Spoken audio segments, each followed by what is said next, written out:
Berapa kali kita sakitkan hati mak dan ayah kita. Cuma satu aja, ketika saya menceritakan tentang ibu dan ayah ini, air mata saya agak laju. Kesempatan untuk saya minta ampun dengan mak dan abah saya sudah tidak ada peluang itu, karena mereka telah kembali kepada Allah. Sebab itu setiap kali saya menceritakan tentang mak dan ayah ini, air mata saya agak laju, tuan-tuan. Jika ada kesalahan itu yang saya masih tidak sempat minta ampun, di mana tempat lagi yang saya akan meminta keampunan itu? Sehebat manalah kamu, sebanyak manalah amalan kamu, jika kita derhaka kepada mak dan ayah kita, maka Nabi menjanjikan tidak akan sekali-kali dapat cium bau syurga Allah. Tuan-tuan, kalau tak boleh cium bau syurga, boleh tak masuk syurga? Saya tak tahulah tuan-tuan. Mungkin tuan-tuan tak pernah kecilkan hati mak dan hati abah, tapi saya mengakulah tuan-tuan, cuma kesempatan itu telah hilang dalam hidup saya. Sebab itu minta doa tuan-tuan. Kalau masih ada mak, masih ada ayah, tolonglah minta doa mereka. Ibu, tolong doakan kakak. Ibu, tolong doakan abang. Jika mereka di kampung, tuan-tuan, rajinlah, kalau boleh setiap hari kita minta doa mereka. Minta doa ayah yang tua itu, minta doa dari ibu yang uzur itu, kerana janjinya doa daripada seorang ibu dan seorang ayah untuk seorang anaknya tidak ada hijab, kata Rasulullah sallallahu alaihi wasallam. Tapi kadang-kadang kita ni tuan-tuan silap. Kita mesej mak kita tak jawab. Kita kata, mak aku tak suka aku. Mungkin kalian tak duduk tempat ibu yang tua lagi. Mungkin kalian tak duduk lagi tempat ayah yang tua. Kadang-kadang ayah ni tuan-tuan, dia tak zahirkan perasaannya.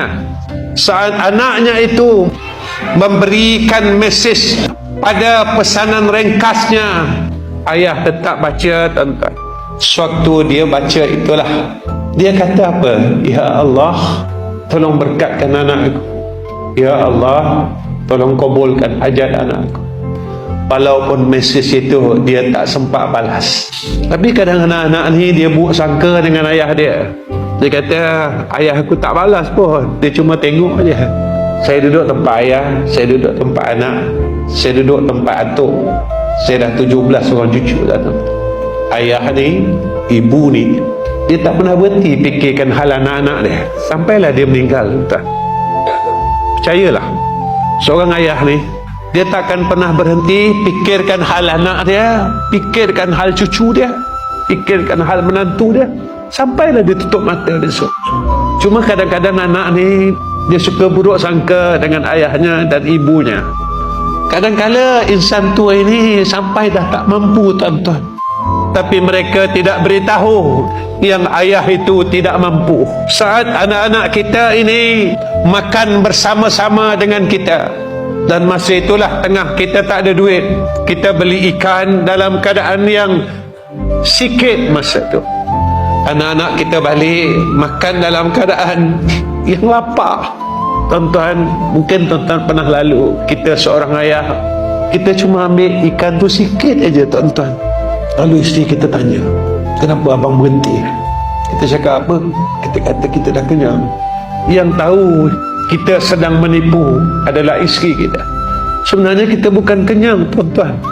Ketika saat kita lihat anak-anak kita sedang seronok makan, seorang ayah ini akan berundur dulu. Dia sanggup lapar untuk anak-anak, dia sanggup berhutang untuk anak-anaknya, dia sanggup malu untuk anak-anaknya. Tapi saat kita mula membesar, kita tak mampu balas sikit pun kebaikan mereka. Saya tak tahu kehidupan tuan-tuan, tapi saya melalui hidup dengan maruah abah saya.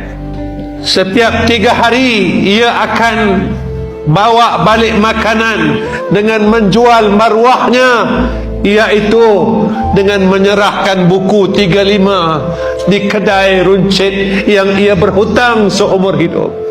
Kita besar dengan maruah ayah kita tuan-tuan, tapi apa yang kita balas Setelah kita berjaya, setelah kita besar, apa yang kita balas?